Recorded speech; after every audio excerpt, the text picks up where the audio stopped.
Shahab Elmi is a serial entrepreneur, and his most recent business already has a valuation in the multiple 10-figure ballpark. He and his wife have built an empire together, and they were gracious enough to invite me over to host the Fighting in Finance podcast in their beautiful San Diego home. I thoroughly enjoyed my conversation with Shahab, and I hope you do too. Here it is.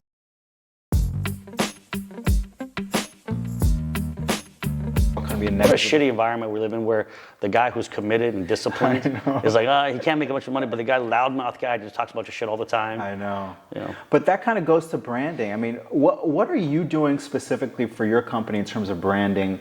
Because it's a space that I'm not familiar with. You refer to Cymbiotika specifically? Obviously Cymbiotika, Yeah. but like the health and wellness, that space, Yeah. I've never explored. I don't know how to market to. Like, what are you doing for your company to market? So it's a complex question. So when we got into this business, this is in 2019. We're a really small company. We had one product. We did a little bit over $1 million of revenue, top line revenue that year. And so I took a step back. We had my prior career. This is my fifth company. So we had scaled a chain of cell phone stores. We had 173 of them in 6 states.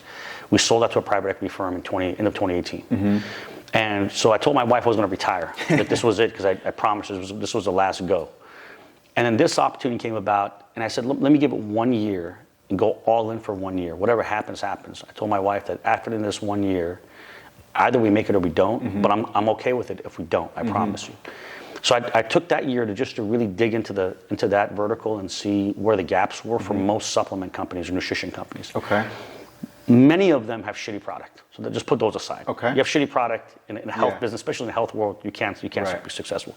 Small percentage had really good product, or pretty good product, but what they're missing was tech. So if you're in an e-commerce space, which most supplement companies are D2C, so they're direct to consumer, and you don't have a heavy tech background or tech infrastructure, you're going to fail. Yeah. Because you become inefficient if you don't have the tech to support 100%. traffic to your site. You don't have the data to be able to measure where your traffic came from, who your traffic is, how to improve your conversions. Conversions are people to the site who buy percentage. If you can't do all that stuff, you can still be successful, but you have to spend a bunch of money to become successful, which shrinks your margins, and then you can't scale. So what we decided to do is create a tech company. Okay. So at our core, we're a tech company. Interesting. I took a bunch of money from my own company, put it in this one, and we hired all our own developers in-house. Okay. We have 8 of them now. We're going to hire 3 more in the next couple of months. Okay. So we do 100% of our tech development in-house. So we took a bunch of steps back to figure out what can we do to our site to optimize traffic, optimize conversions, and then get better data. Got it. So we spent most of 2019 and the first half of 2020 just figuring that piece of it out. Once we got that thing locked down pretty well, then we started increasing our product SKUs. So we started building more SKUs, investing more money into marketing, and the rest is history. Got it. We were also really fortunate. We had relationships with athletes like Novak Djokovic, which really helped. And you get people like that who support your brand, especially when you're up and coming. It really accelerates your progress. So you came from a completely separate business. You said you owned a chain of stores. How did you know entering this venture that tech would be? What did you see, or what were kind of some of the bullet points that really jumped out to you? You said, okay, I can scale this thing, but it needs to go from a supplement company to a tech company. Humility. I think the problem with a lot of CEOs or entrepreneurs is their egos. And I know enough to know that I don't know most stuff out there. If you really think about all the information out there, unless you're ChatGPT, you know nothing, or I know nothing. I won't speak on your behalf. Most people know a fraction of 1% of all the stuff out there to know. So I just brought in the best people.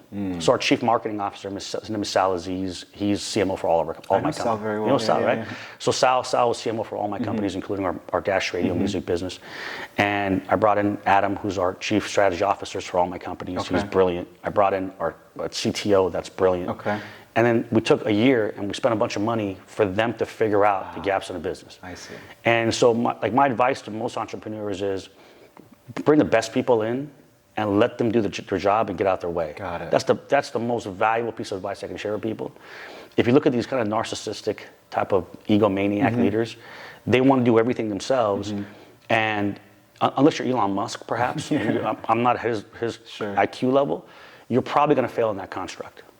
So, what were some of the key decisions that you made in your entrepreneurial journey that you think have led to your success? Like, for me, I can kind of point to maybe one or two that I know if I wouldn't have made those, maybe I wouldn't have been where I am now, or maybe delayed it a little bit? What were some of those decisions? So the biggest one was leaving AT&T. So AT&T, a great company. I worked there for 13 years. I was an executive there.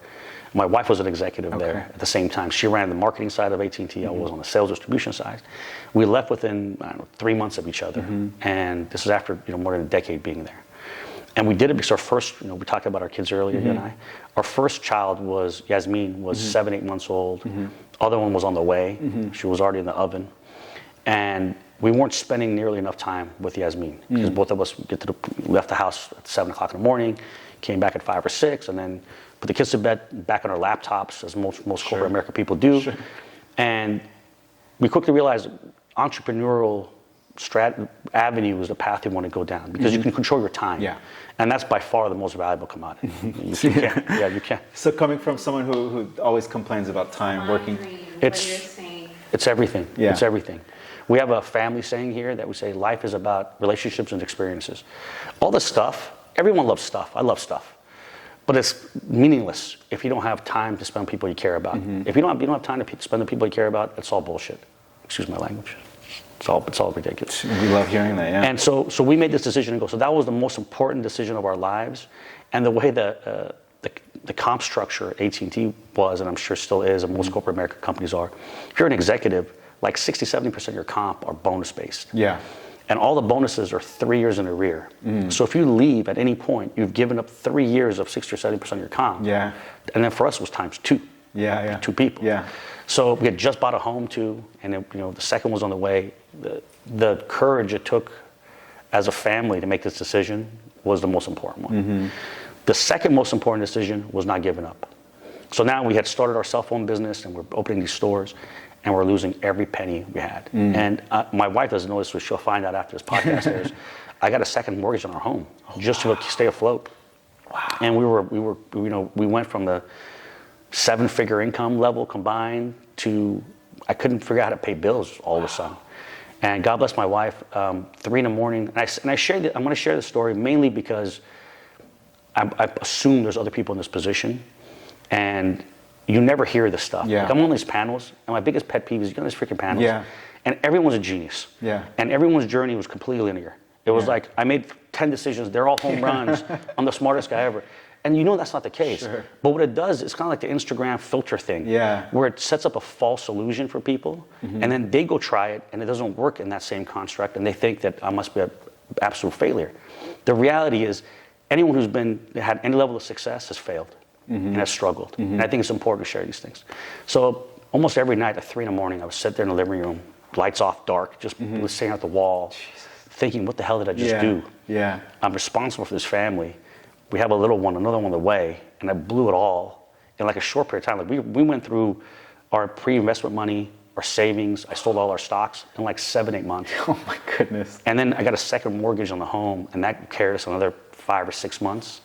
And I was like, all right, we have about 3 months of runway left, and then we're homeless. It was that level. That's crazy. And I'll never forget, my wife would get up, and she didn't know some of the details, but she would grab my hand like a baby and like walk me to our bed at 3 a.m. to help me sleep. Yeah. And so the decision not to give up, in fact, to double down and triple down, quadruple down, was the next most important decision. That's amazing. And the last one I would say is accepting, because as an Iranian guy, in our culture, failure is looked down upon as such a terrible thing. Sure. You're not a lawyer, doctor or lawyer, Sure. You failed, and you're a terrible person, you should kill yourself. Like it's like that level of pressure, right? I know all about that. And it's embarrassing to share failure stories in our culture, right? And so people don't want to do that. I think accepting that these failures, if you want to call them failures, were such important learning lessons for me. I learned every single time I made a bad decision or a decision I would have probably done differently if I can go back, I learned from it. And so accepting that, go for glory. If it doesn't work out, learn from it and pivot, move on. It seems simple, but once you really embrace that and believe in it and live it, you become really dangerous. Yeah.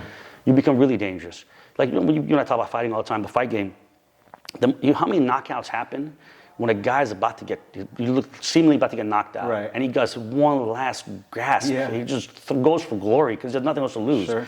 The most dangerous time in the world is that period of time. Of course. And once you embrace that in business, you become dangerous, man. Yeah. Very well said, man. I'm glad to hear this. Even as someone who, I mean, relative to you not, but just I think I'm a successful person relative to the average American. You are. And so for me to be hearing this, it does wonders for me. And for anyone who's listening, I think it's important to also know who you are. I mean, some of the things that you said, I don't know if I would have been able to deal with that, and I'm a pretty tough person. I know for damn sure many people would not be able to deal with that. And so I would just say, know if you're going to start an entrepreneurial journey, know if you have that in you to begin with, because Yes. you know, the stress I can imagine that you had on your shoulders will crumble almost anybody. And Yeah. for you to be able to handle that, although it was a very troubling and difficult time in your life, you were able to come past that. Many people in that situation would have crumbled. And I just think it's important that you do share these stories, but also for anyone who's hearing about this, just be honest with yourself. Maybe you don't have that ability. Like we were talking about Dana White, I know I don't have the abilities that he has to do what he does. And I don't know if I would have had the ability to do what you did under that much pressure. I don't know. I think you would have surprised yourself. But you know, I made it through all that. My hairline did it, but the rest of me survived through it. You know, I agree with you, because I was asked recently that do I believe the only path forward to be happy and have all this time, etc., is to be an entrepreneur. I do believe that for me. But it doesn't apply to everyone. Everyone's personalities are so different, and what you want out of life is different, and the stress levels are different. There's stress when you work in corporate America too, but they're different. They're different. Just, you don't have the stress of you're going to lose your home, and you can't pay your employees. There were times, Barca, that you know, we had at our peak, we had almost 1,000 employees in all the 173 stores, and there were times that we had various bank accounts. So each store had its own bank account for accounting purposes. And we would transfer money from those accounts to our master account for payroll. And there were times, my wife is my witness, that each account had under $1. Once we transferred all the money into the main account for payroll, it was like 18 cents left here, 73 cents left there. And that's how tight things were. Wow. So that stress is different. It just hits differently. I bet. You end up like this. Yeah, no, you look great, man. It looks great on you. Thank you so much. I will tell you though, because I'm a big Dana White fan. It's from a businessman. The best. Just business. The best. He gets they compared the money to boxing. He runs a P&L business, and he's paying salaries that if people take their emotions out of it, because it's an emotional. Yeah, of course. The fight game is very emotional. Of course. People's lives are at stake, livelihood and lives, and they get destroyed in this process. But if you just look at it as a P&L business and as cogs, he's paying people what they should be making based on this profitable model. Sure. It gets skewed because you look at boxing, and you know, Canelo fights, he gets $30 million, $35 million Right. with pay-per-view, $50 million. Yeah. It's all discombobulated. Right. Also, the corporate sponsorships are way different in boxing than they're on MMA. Like big, massive conglomerates who have heavy marketing budgets. AT&T has, at that time, probably more now, they spend like $300-400 million a year on sponsorships. Yeah. So like even a small chunk of that is massive. Yeah. And you won't get that money because of some of the shenanigans that still happens in MMA. 100%. I think a lot of things have to transpire. First of all, I agree with you wholeheartedly. As a business owner myself, I know I don't have the qualities Dana White has, and I would never be able to do what he did. He's something special, and I respect it as a business owner. Agreed. As someone who lives and breathes, you know, the sport of it, who trains alongside these athletes, who sees what they go in and day out, I can't equate it to another business because I pay my employees roughly that same percentage of revenue. Yeah. But they're not doing exactly the same thing, and they're not as replaceable. Now, the replaceable component is huge because I think the business model of the UFC is able to scale, because if they, let's say, 70-80% of the roster, they could just flip out. There's so many other fighters that they can come in. You wouldn't feel it. Yeah. No, the fans wouldn't feel it. 10-10, Yeah. like the 13-13, there's thousands of those people. Yeah. And it's really the people at the top that they really care about. And those people, they've put in their dues, and now they're starting to make their money, so they're not going to go against the UFC. But Yeah. I think the roots have been set. It could take 5, 10, 15 years, but the business model of the UFC is not able to sustain itself because there's so much competition now. Yeah. That competition is becoming bigger and bigger. Yeah. The brand of the UFC is still 95% of market share. Every year it's getting a little bit lower and lower. Yeah. And fighters are becoming more and more educated on their contracts. Right. There's a UFC antitrust lawsuit that dictated, that actually proved all the financials, showed the numbers, and then because of that, the UFC had to redo their contracts. It went from like 6-year contracts down to 5. Word is going to be now 4. So I think they initially had some kind of non-compete clause, which was voided too, because you couldn't you could have that in there. Exactly. So I just think there's a lot of moving parts. I would love to see the fighters get paid more, but at the same time, as a business owner, it's like, pay you what the fuck I want to pay you. I think it's going to happen just organically because the sport's just getting bigger. Huge. I was at a fight watch party for the John Jones fight, and there was like a bunch of our mutual friends were there, and it was like hundreds of people that I know for a fact never watched any fight game, boxing, MMA, or other. But now they're starting to get into it. So it's really the hardcore fans are always going to be there. But once you get those fringe fans, what Tiger Woods did for golf was that. The hardcore golf guys were there before Tiger, would be there after Tiger. But it was the casual guys who never gave a shit about it, but all of a sudden were passionate golf guys because of Tiger. So I pray for him, man, because it's a brutal way to make a living, honestly, man. It's really a brutal way to make a living. And when you look at all the CTE stuff and what happens to the brain, and there's a time value proposition here where these guys are training 7, 8, 9, 10 hours a day. They're away from their families half the year, maybe more, and they do it for 15 years. And then at the end of this thing, if they don't have a nest egg, then you feel bad when they become one of these guys that go to like the bare knuckle fights, and then they go to like these obscure fights, and you feel terrible for them because you see the payouts. They're fighting for $5,000 and $7,000 at 38 years old. So I empathize with them in that regard. I do too. At the same token, being kind of in the weeds, like my passion project was to create an MMA disability policy, which is still in fruition. Amazing. Hopefully, So hopefully that comes about in 2023, maybe 2024. Who would underwrite that? We're going to get either Equitable or Lloyd's of London to do that.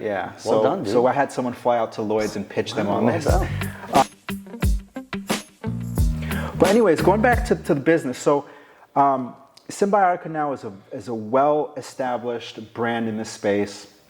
You mentioned something that really intrigued me because I got an email from a company called Open Sponsorship. I'm not sure if you've used them, but essentially, but I know who they are. Yeah, so they were, and my business is a little bit different because we don't use athletes to be brand representations just because we're, finance. It doesn't really work very well, but I'm interested in that. So you mentioned that you have some potential athletes, or you have some athletes that. How does that relationship work? So we're actually signing one today. Right after this, we're going to Indian Wells. We're signing Donna Vikic. She's on the WTA. She's won a tournament last week, and so we're bringing her on board. It's not a heavy part of our business yet. One of the things that we're throwing around is white labeling or creating product for some of these athletes. So we did a deal with Full Send. Are you familiar with them? So John Shahidi, who's the president of Full Send, is a good friend of mine. We grew up together, so we're doing a line for them. Oh, nice. We explored doing a hydration product for Novak Djokovic called Sila, so we went down that process. So they don't gain us tons of traffic and eyeballs.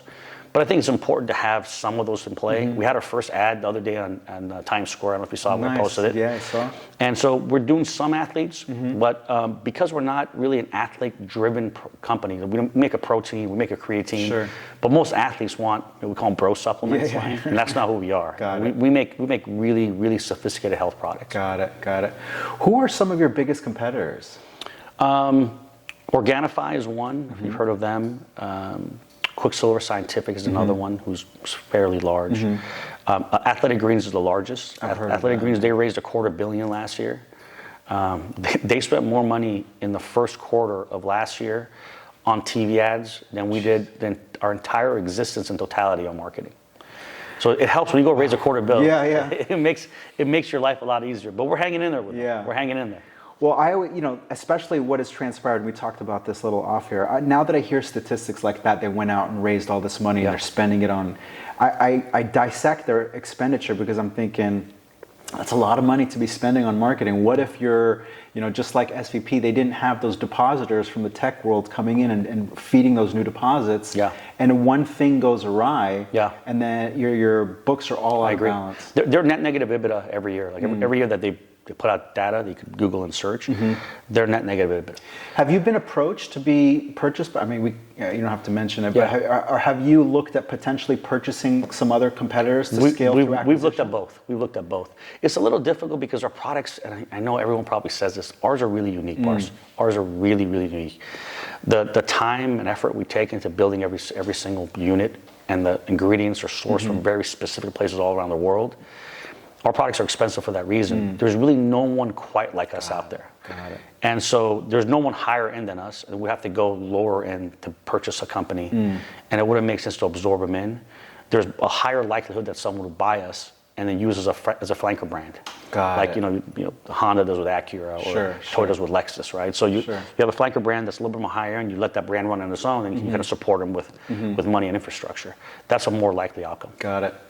Another question for you. I know for myself, being an entrepreneur, I always look at other businesses and I think how I can potentially get involved or buy or build. But obviously, there's only so many hours in a day, so like you have to kind of put the horse blinders on and not worry about that. But you as an entrepreneur and a very successful and someone who has got a taste and a knack for building businesses, are you like 100% focused on Cymbiotika and trying to not allow other things to get in the way? Or do you have your hands in other businesses as well? I made a conscious effort to be 100% focused on Cymbiotika. So we own a company called Dash Radio. It's actually the third largest after Pandora and Spotify. Okay. We have about 20 million customers.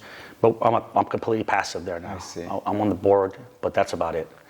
And this is a conscious decision? Yes. From you? Okay. Just because the upside that we believe we have here I see. is unique, and because we're bootstrapping it, we don't have the resources to hire the top 25 C-level executives in the country that are available, right? Sure. So we have to do a lot of the work ourselves. And it's difficult, man. Multitasking with multiple companies, if you're passive, it's one thing. Like, I don't know how Elon does it. I really don't. I don't either. He's such a freak on the complete freak of I've never seen a creature like him before, because he's completely involved in all his companies and they're scaling at such a rapid pace. I don't know how he does it. I really don't. Well, I think he's even admitted it. He does. It's nothing to be. It's like it's a curse almost to him, you know, because he can't shut it off. No. His brain is constantly on, and you can tell in interviews like he doesn't want to deal with it, but he has no control over it. He has to. It's an addiction. It's like addiction, like any other addiction. And he sacrificed his family life for it. You can see it, right? You can see the way he lives his life. And that's another reason that I would love to start 5 other companies right now. I would love to get back into Dash. I love Dash Radio. It's my passion project. I love music, so it's a passion thing. But I love my wife and kids more. Yes. So it's just that simple. Yeah. They mean more to me than potentially making more money. Yeah. That's the most beautiful thing. I want to end on this because that's the most important thing to my wife and I. In the past 6 months, I came across a business deal. We got deep into negotiation, got my attorneys involved, and the deal went sour. Attorneys advised me to walk away. I lost a lot of money, lost a lot of sleep, and it boiled down to me being too nice and the opposing person just essentially bullying me, and my niceness kind of got involved. And I made a conscious decision 6 months ago to never let that happen. I can't be a nice guy, this and that. But here I am sitting in your beautiful house, and you're an insanely nice person.